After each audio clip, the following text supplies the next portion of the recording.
Sudan में पिछले 12 दिनों से सेना और सशस्त्र बलों में भीषण हिंसा जारी है, जिसके बाद वहां के हालात बद से बदतर हैं। पहले से ही गरीबी और भूखे नंगे इस देश में अब कंगाली और ज्यादा हो चली है। इसीलिए जो लोग वहां फंसे हैं वो बाहर निकलना चाहते हैं। इसी बीच भारत, अमेरिका समेत कई देशों ने अपने नागरिकों को सुरक्षित निकाला और लगातार ऑपरेशन भी अब जारी है। भारत ऑपरेशन कावेरी के तहत लोगों को वापस लाने के लिए प्रतिबद्ध है। मोदी सरकार की हाई लेवल मीटिंग के बाद विदेश राज्य मंत्री वी मुरलीधरन के नेतृत्व में भारत अपने लोगों को वापस ला रहा है।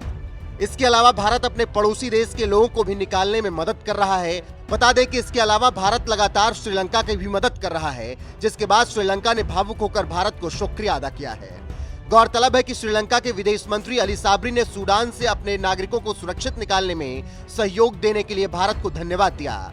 श्रीलंका ने उम्मीद जताई कि अगले कुछ दिनों में सभी नागरिकों को सूडान से निकाल लिया जाएगा। विदेश मंत्री ने श्रीलंकाई नागरिकों को निकालने के लिए भारतीय सहयोग की तारीफ की और अपने बयान में कहा, हम इस संबंध में भारत द्वारा समर्थन की पेशकश की सराहना करते हैं। हमें विश्वास है कि हम अगले कुछ दिनों में इसे हासिल कर लेंगे। श्रीलंका सूडान में जारी हिंसा को लेकर चिंतित है और सभी पक्षों से युद्ध समाप्त करने का आह्वान करता है। शांतिपूर्ण वार्ता को प्राथमिकता देना एकमात्र उचित और अस्थायी समाधान है। सूडान के लोगों को भी शांति और स्थिरता के साथ रहने का हक है। गौरतलब है कि पिछले साल जब श्रीलंका अपने इतिहास के सबसे बुरे आर्थिक दौर से जूझ रहा था, उस दौरान भी भारत ने अपने पड़ोसी की मदद के लिए बड़ा दिल दिखाया था। श्रीलंका में ईंधन, दवाइयों और खाद्य पदार्थों की कमी और सरकार के भ्रष्टाचार पर गृह युद्ध जैसी स्थिति के बीच भारत ने आगे आते हुए पड़ोसी देश के लिए हर संभव मदद भेजी थी। भारत ने श्रीलंका को बिना ब्याज के कर्ज दिया था। इसके अलावा बिना किसी कटौती के करेंसी की अदला बदली की थी।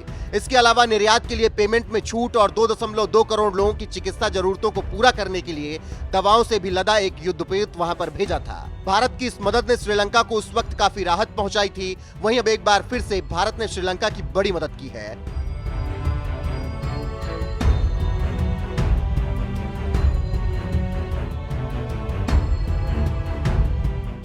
में गृह युद्ध के कारण हमारे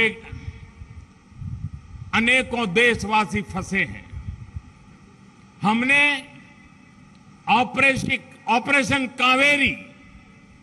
ऑपरेशन कावेरी का अभियान शुरू किया है और वहां से हमारे लोगों को सुरक्षित लाने का काम प्रारंभ हो चुका है और उसकी निगरानी के लिए हमारी केरल की ही संतान और मेरी सरकार के मंत्री मुरलीधरन जी को मैं उसकी निगरानी के लिए वहां भेज रहा हूं, ताकि ऑपरेशन कावेरी बहुत तेज गति से हम सफलतापूर्वक पूर्ण करें।